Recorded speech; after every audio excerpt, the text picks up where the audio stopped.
सवाल के नाही खाई खोआ मेवा नाही मिश्री मलाई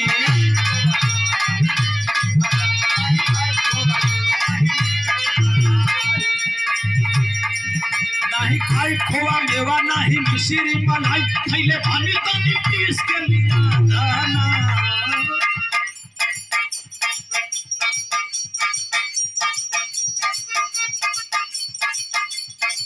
एक गणेश के मम्मी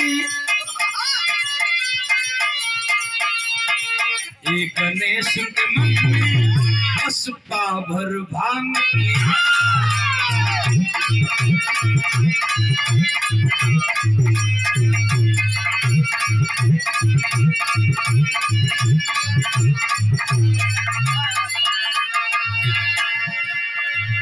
जा लेवा पाभर पीस के लेवा 2 गिलास गटागट मारी हमारी इच्छा पूरी हो जाए।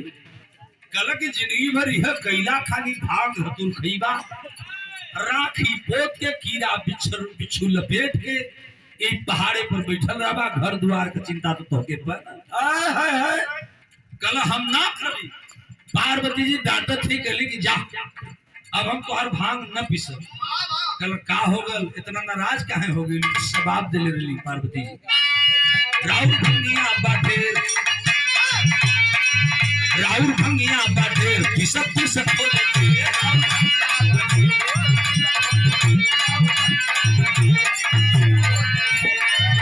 राउर भंगिया बाटे पिसत पिसत खोले के हमर पथता कला रमी कलाई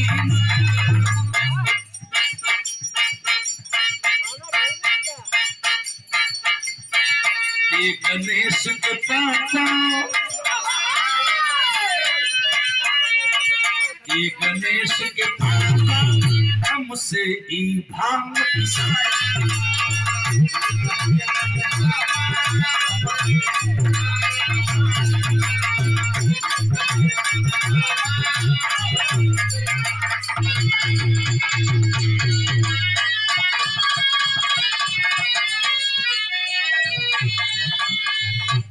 ₹21 का सम्मान आया है हमारे बड़े भैया बजरंगी मिस्त्री जी। दूसरा पुरस्कार आया है भैया को सादर प्रणाम करता हूँ सकल पंच को पांव छूकर के प्रणाम करता हूँ।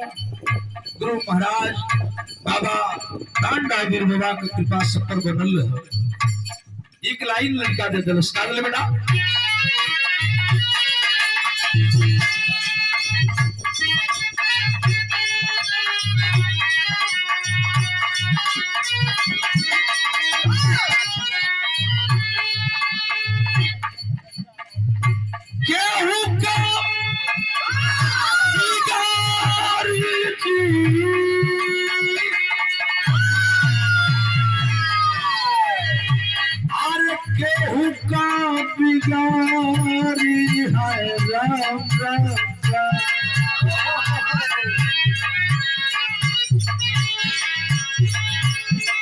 राम ना बिगड़ी नहीं करे हरि ना बिगड़ी नहीं करे केहू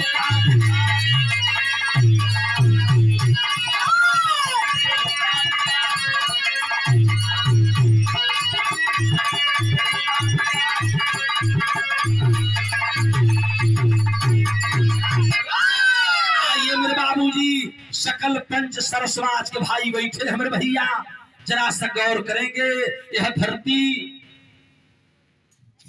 देव दानव ऋषि मुनि महात्माओं की है।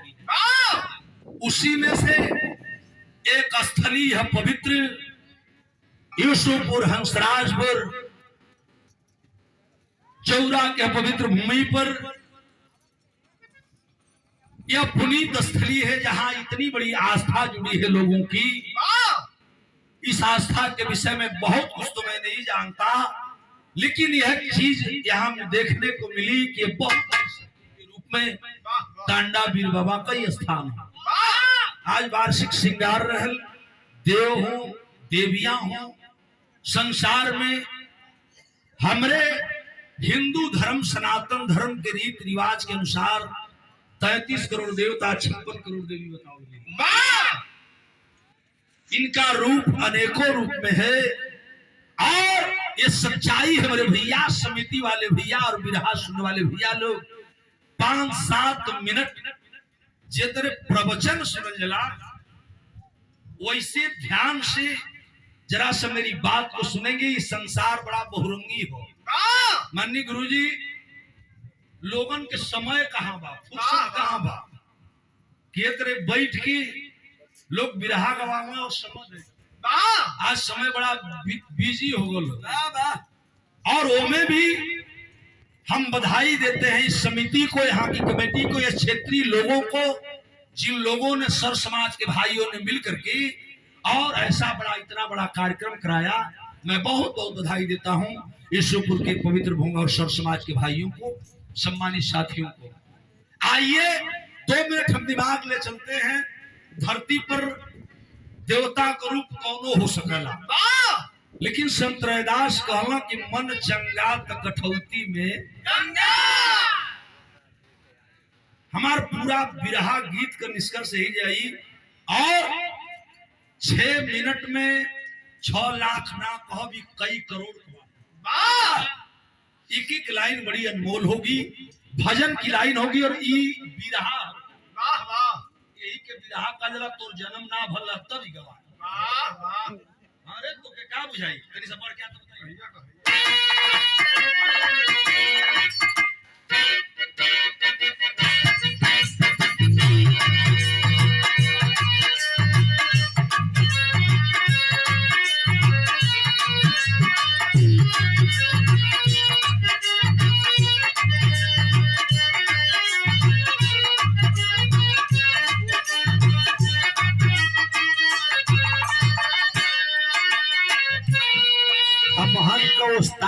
उस्ताद लोग गाँव जब बिरहा का शुरुआत के लिए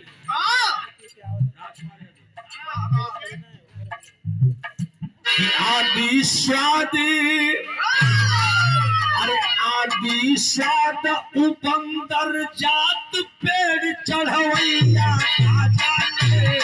आदि स्वाद।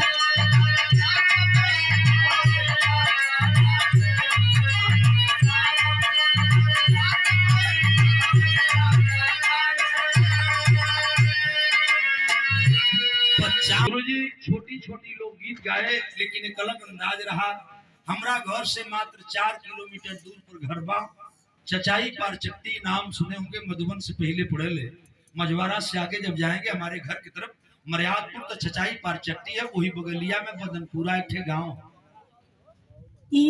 उस्ताद हमरे एक गीत बोले रहा बिंदु और तावा में बजे।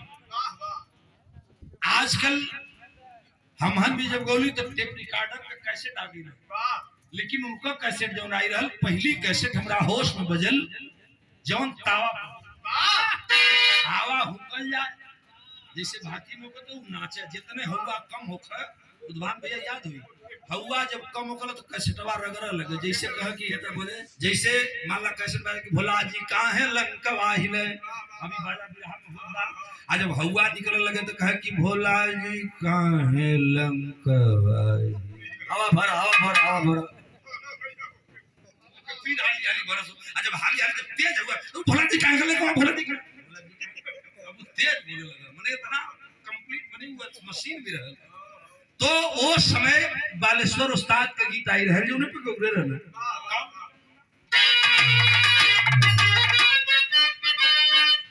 100 रुपए का पुरस्कार आया है कि दुश्मन मिले सवेरे, दुश्मन मिले सवेरे मकर दिया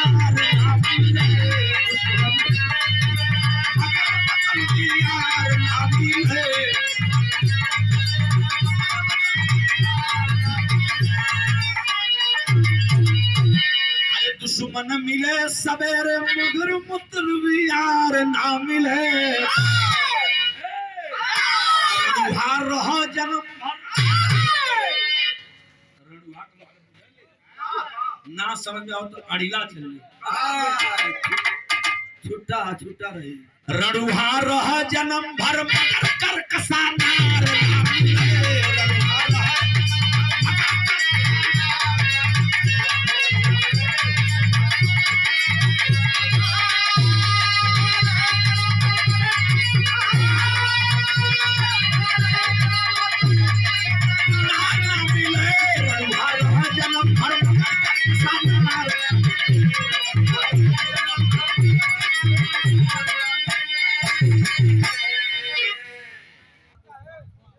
रड़ुहा मरद करकसा नार, अड़वा बरद, अड़वा बरद, रड़ुहा मरद अड़ुआ बरद और करकसा नार, इससे बड़ा संत हाँ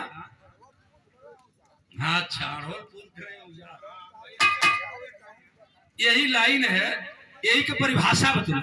आई 2 मिनट हम चर्चा कर रही थी, बड़ा समय निकाल के आप लोग बैठल बाटी। जब जब दिल से अगर पुकारा गया है, चाहे वो किसी शक्ति के रूप में, जैसे गुरु जी की टांडा महाराज के मंदिर समाधि स्थल आज मंदिर के रूप लस मेला लगन श्रृंगार दिवस मनाओल गई। धन्यवाद देते हुए मैं आता हूं आस्था पर। अगर आस्था सही है तो हम बतौली कि मन चंगा, इसीलिए किसी कवि ने लिखा, जिस लाइन को मैं शुरू कर दिया कि कैला रटन भजन कहाँ फुर्सत है, लेकिन फुर्सत निकाल के अगर दिल से एक काम कर ले तो ये मैं प्रमाण देने जा रहा हूं कि हरि दर्शन होता है, गुरु का दर्शन होता है, ये सच्चाई है। राजेश भैया, आपकी कमेटी को धन्यवाद देता हूं, आपके लोगों को, आपके सहयोगियों को धन्यवाद देता हूं कि आपने समय निकाला। यहाँ ईश्वरपुर, खड़वा और हंसराजपुर के अगल बगल के लोगों का धन्यवाद। बात एक काम करे के होई, जैसे आप लोग बैठल हैं कि कैला रटन भजन मन हरि दर्शनवा पैदाए सुजना कैला रटन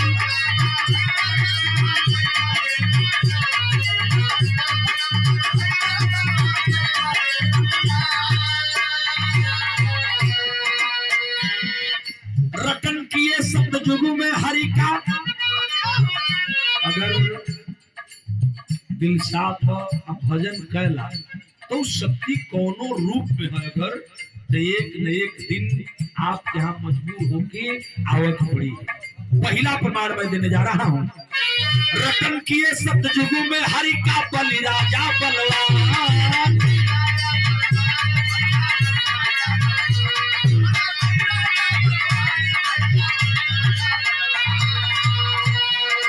पावन दरवाजा पर दर्शन देते हैं भगवान। राजा बलि का नाम आप सुने होंगे मेरे बाबूजी। राजा बलि बहुत बड़े दानी और बहुत बड़े भक्त थे, पातालपुरी के राजा थे। लोग बतावल कि 3 पग में भगवान विष्णु तीनों लोक नाप ले, लेकिन जब भक्ति पूरी हुई तो ही भगवान विष्णु राजा बलि के दरबार में पहुंचे और खुश होकर बोले कि भक्त कुछ मांग ले। राजा बलि कहला कि हमारा बहुत कुछ है सरकार, आप खा देवा। आप हुआ के ब्राह्मण और ब्राह्मणी के भेष में लक्ष्मी और विष्णु पहुंचे लोग, कहला कुछ मांगला, जौन मन करे तौन मांगला। कहला सरकार हम भगवान को भक्ति करीला, रोजे दर्शनवा चाहिला। तो बलि राजा का 52 को द्वार रहल, ध्यान दे। पतालपुरी में जो मकान रहल राजा बलि का 52 द्वार का मकान रहल। राजा बलि कह कि हमारी इच्छा है कि अगर कुछ देहले चाहत हुआ तो हमके वचन देता ब्राह्मण देवता कि हम जब सूत के उठी और जौने दरवाजे से निकली तब तो भगवान का दर्शन पाई। भगवान 3 वचन दे चुके थे, विष्णु जी फंस गए, भक्त की जाल में फंस गए, कहलन एवं मस्त ऐसा ही होगा। अब राजा बलि का 52 को द्वार रहल, भगवान लक्ष्मी जी के लेके कुछ दिन तो घोरियौला, ये दुआरी वो दुआरी घूमा, कौने दुआरी से बलि महाराज निकले हैं, अगर दर्शनवान न पी हैं तो हमार बतिया झूठ हो जाई। यही सोच के भगवान विष्णु चक्कर काटा, भर रात घोरियावा, कब बलि महाराज निकल जाए दर्शन न पी, बात गलत हो जाई। एक दिन लक्ष्मी जी कहलिन कि हे सरकार, तू इनकर भगवान आ तुहारी भक्त हई, हमके दौड़ावा उड़ावा मत। लक्ष्मी जी छोड़ के विष्णु के भाग गईली। तो हिंदू धर्म का ग्रंथ बताता है कि भगवान विष्णु को मजबूर हो करके भक्तों के वश में 52 रूप बना करके और राजा बलि के यहाँ 52 दुवरिया पर भगवान के बैठक पर बैठा एकरा खातिर कि कौना दुआरी से हमार भक्त निकल जी हैं, अगर निकलिया हमार दर्शनवा ना पई है तो बतिया झूठ हो जाई। ई होले भक्ति में शक्ति। गौर करेंगे तो हरि कर रोज मिलाए, हरि कर रोज मिलाए दर्शनवा अब का कई बाए सुना, हरि कर रोज मिलाए।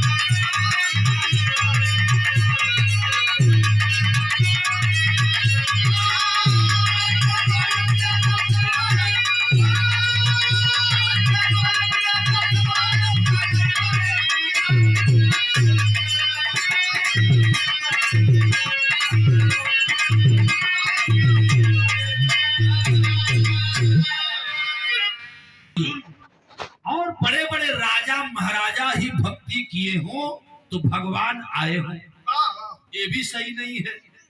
बल्कि आपने देखा है, सुना है क्या कि बालक जो प्रहलाद बेचारा हरि के गुण को गाया,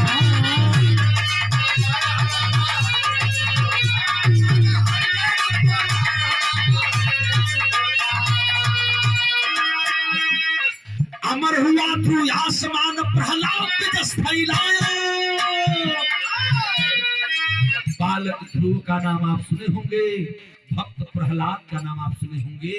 दोनों बच्चे थे और दोनों के दिमाग में आया कि हम भगवान की भक्ति करेंगे। मजबूर होकर के भगवान को आना पड़ा और वही ध्रुव तारा बना और प्रहलाद के लिए मजबूर होकर के भगवान को एक काम करना पड़ा भक्ति के वश में। बालक ध्रुव प्रहलाद बेचारा हरि के गुण को गाया,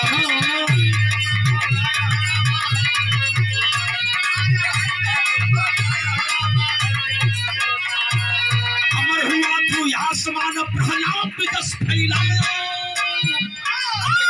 नरसिंह कश्यप किए बधनवा अब का गई बाए सुना, नरसिंह कश्यप किए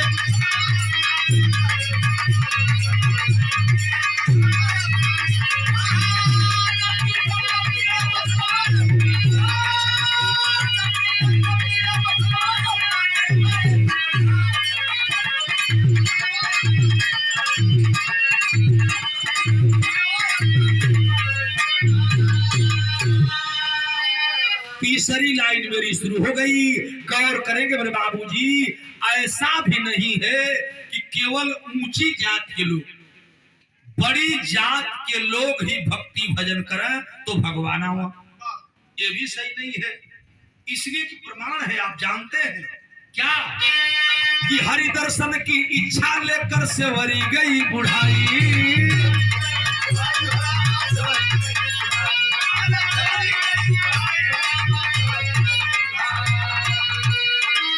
भक्तिन सेवरी का नाम आप सुने होंगे मेरे बाबूजी। सेवरी शूद्रों में अति शूद्र, दलित में अति दलित थी, जेके कहल गई जात का मुसहरी।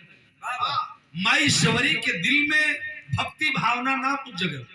एक बात जगह तनी गौर करो, दिमाग लगा के एक बात दिमाग में बैठल कि एक दिन भगवान हमरे दुआरी पर आई हम, बस इतना हो। आज अभी दिमाग में बैठल गरीब बच्ची सेवरी को कि भगवान हमारा दुआरी पर आई हैं, तो तुरंत सोच गई कि अगर भगवान नहीं हो तो उनके कहाँ बैठाई। अब दिखाई कल कहाँ बैठाई, तो फिर सोचा लगली सेवरी की भगवान आ जाए हैं कि बहने हैं परसों ही का जानी कहिया आई जाए हैं। आज जब वही के हो तो मतंग ऋषि के आश्रम के कारण बाबूजी भगवान को जाना पड़ा जरूर, लेकिन माई सेवरी के जब प्रेम जगल तो एक चटाई बिन शुरू कर, चटैया बिन के वही के बिछा के खाली वही जे बैठ जा। दिलवा में ई है कि भगवान आई है तो चटैया बैठाई। देखो ये भक्ति हो, माई सेवरी के दिल में हो कि भगवान नहीं है तो चटैया पर बिठाई, बीन के समय ही तैयार करब, बैठ के साजी ले जो भगवान नया हुआ तो चटैया उजाड़ दे। शाम हो जा तो चटैया उजाड़ करके सेवरी माई फेंक दे।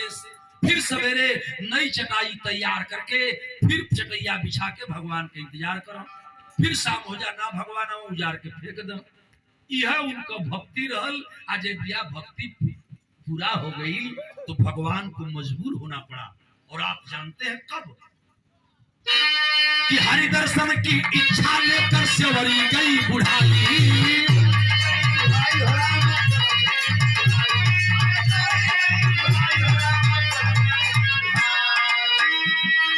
सिया हरण पत्नी के खोज तरस दिए रघुराई। हे खग हे मृग मधुकर श्रेणी तुम देखी सीता मृग नैनी। पशु पक्षी जानवरों से पूछते हुए मतंग ऋषि के कुटिया पर पहुंचे और सेवरी माई के यहाँ जाए के पड़े। सेवरी माई चटैया तो बिठौले ही ए पंचो हे बिरहा सुने वाले हमारे दादा काका भैया लोग तनी 2 मिनट मेरी बात पर गौर करब। गरीब आदमी के दिल बड़ा बड़वार होला। सेवरी माई चटाई पर भगवान राम लक्ष्मण के बैठा तो देली जरूर। सोचे लगली कि का खियाई का पियाई कैसे दौड़ के मड़ैया में जा दौड़ के भरवा हम मड़ैया में कुछ है ना भगवान के देई का। अब वो औजा गई। आज जब औजा गई तो देखा प्रेम माई सेवरी के दिमाग में आयल। दुवरिया को थे बैर के गाछ रहल, बैर के पेड़ रहल, बड़ा सुघर सुघर बैरिया फरल रहल। सेवरी माई लपते बैरिया के तुरे लगली कि है भगवान के दे। लेकिन ना कुल बैरिया हम भगवान के न देव, बल्कि जवन सबसे मीठ होई वो मिठकी बैरिया हम भगवान के देव। तो मीठ का पता कैसे चली? बारे भक्ति अब वो के चीखा लगली कि जवन मीठ वो भगवान के दे। लेकिन चीखत में भैया चचा इहो भुला गईली कि माने बैरिया झूठो होती है। प्रेम में माई सेवरी हो भुला गई कि झूठ बैर हम भगवान के देती ना। कि प्रेम के अंदर वो चीख चीख के देवल गई। लोग बतावल ना हम ना देखले ही। लोग बतावल ना कि भगवान राम खैला लक्ष्मण जी गुस्सा में फेंक देला कि जात के अनुसार झूठ बैर देता भैया खात हम ना खाई फेंक देले। तो लोग बतावल ना कि जाए के धौला गिरी पे गिरल और वह मृत संजीवनी बूटी बनल जोले से लखन के प्राण बचल। ई होले भक्ति की शक्ति। 3 लाइन गीत हो गई। गौर करो कि हरि दर्शन की इच्छा लेकर सेवरी गई बुढ़ाई। सिया हरण पत्नी के खोज तरस दिए रघुराई। कैला झूठी घर भजन मायब का कैलाए भजन मायब का कैलाए सुरनहार।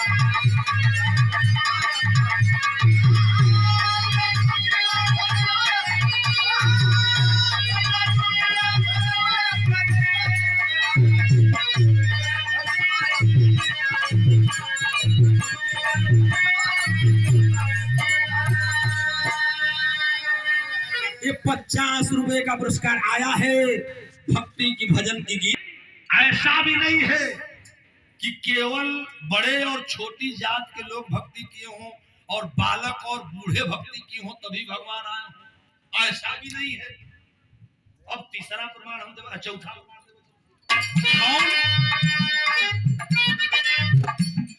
साग विदुरगण चेता के घर भक्ति भोग लगाए हैं।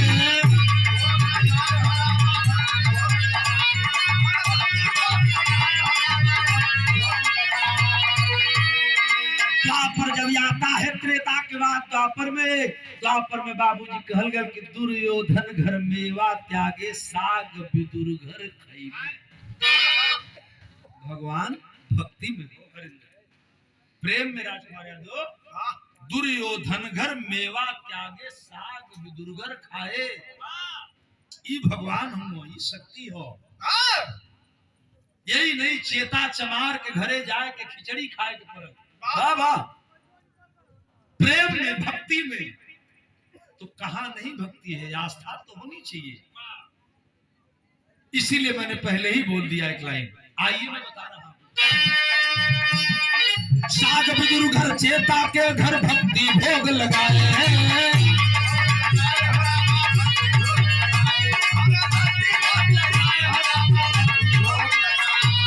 द्वापर में द्रौपदी पुकारी,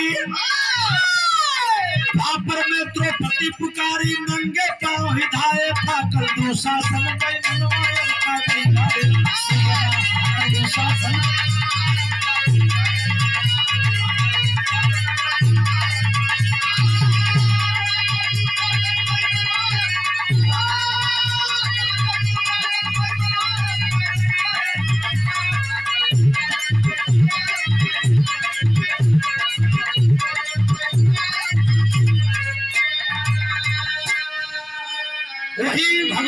श्री कृष्ण कन्हैया यदुकुल के हंस, यदुकुल के शान सम्मान भगवान श्री कृष्ण चेता चमार घर खिचड़ी खिले, साग विदुर घर खिले, द्रौपदी के उ चीर हो अचरा के लाज बचू।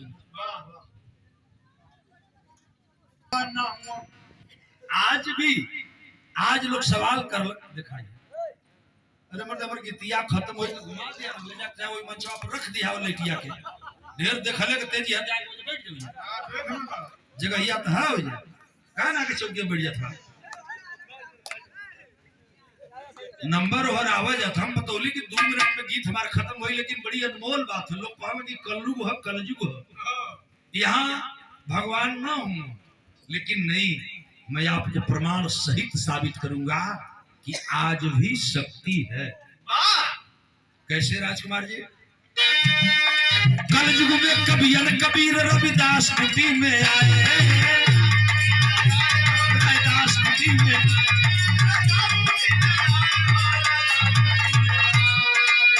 बाबूजी संत कबीर का नाम आप लोगों ने सुना होगा। संत कबीर और संत रैदास दोनों एक ही गुरु के शिष्य बताए गए, गुरु रमानंद के दोनों चेले बताए गए।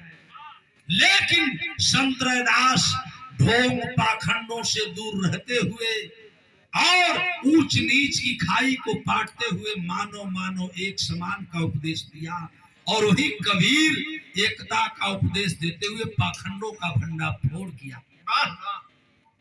गौर करब कुछ लोग कहला रैदास के विषय में आप जानत है शूद्र जात का चमार रहला, चमड़ा सिंह उनका यह काम रहल।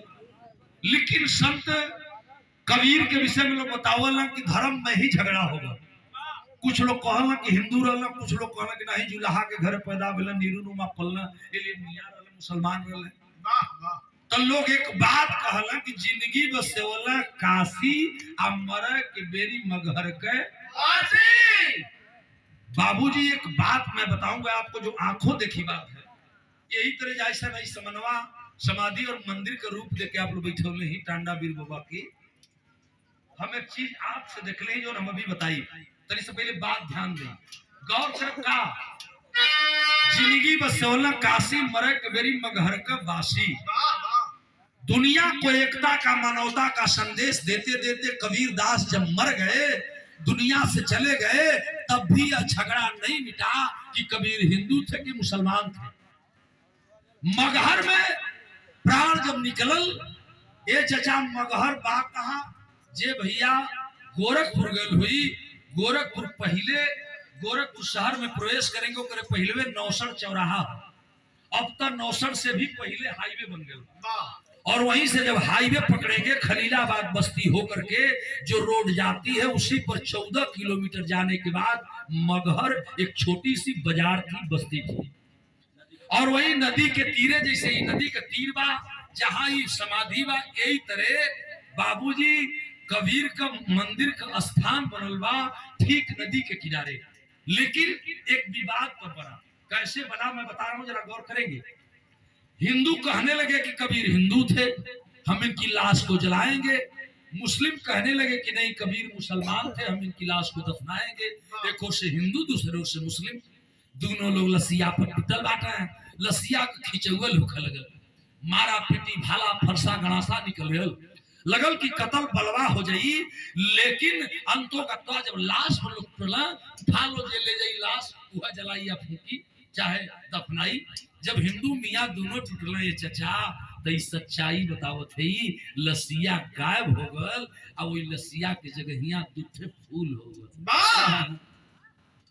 हमन कक्षा 5 में पढ़ले भैया कि एक फूल को हिंदू लिए, दूसरे फूल को मुस्लिम लिए, और वही मगहर में एक तरफ कब्र बनी और एक तरफ जलाए गए कबीर नदी के तीरे, और वहीं मंदिर जैसे यहाँ बना है टांडा बीर बाबा का एक दीवार पर। अभी स्वर्गीय बड़का भैया बेचन भैया दुनिया में न बांटा है, उनका जवानी रहल वो समय ले जाके हमके विधान बोलो मगहर में, और वही मगहर खलीलाबाद गावे जाते वक्त एक्सीडेंट भल, वही में बेचन भैया मर गए। आप लोगों की ख्याल भी हुई, बेचन भैया वही खलीलाबाद जा रहे थे, और चारों तरफ दीवार पर कबीर के दोहे और शुक्तियां लिखी हुई हैं जो आज भी मौजूद है। जो भैया अगर घर जाएंगे एक बार दर्शन जरूर कर लेंगे। जैसे टांडा वीर बाबा का दर्शन आज हम संत रैदास के विषय में जानत हुआ, चाहे वो गंगा जी के कठोर में ले आवे को हो, चाहे कंगन निकाले को हो, आ चाहे झोपड़ी में से वो हीरा पारस पत्थर निकाले के हो। भगवान आए के अपने हाथे से निकले हुए कितना प्रमाण दिए जी। गीत हमार समापन हो जात बा। यही लिए कहा गई कि मन चंगात कठौती में गंगा, सब कुछ इहवे हो, एक खोजले के जरूरत है। एगो गीत हम गाई कि गंगा का धारा बहे सबके दुअरवा, तो अंगना में कुआना का हो, सब यही जो है। ए लिए लाइन है कल युग में कबीर रैदास कुटी में आए,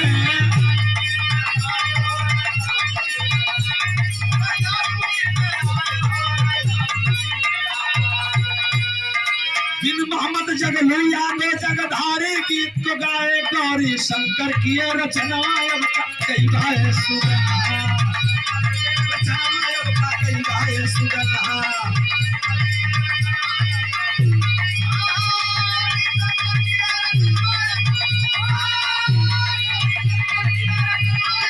कई गाए सुगन्धा, शंकर की रचना कई गाए।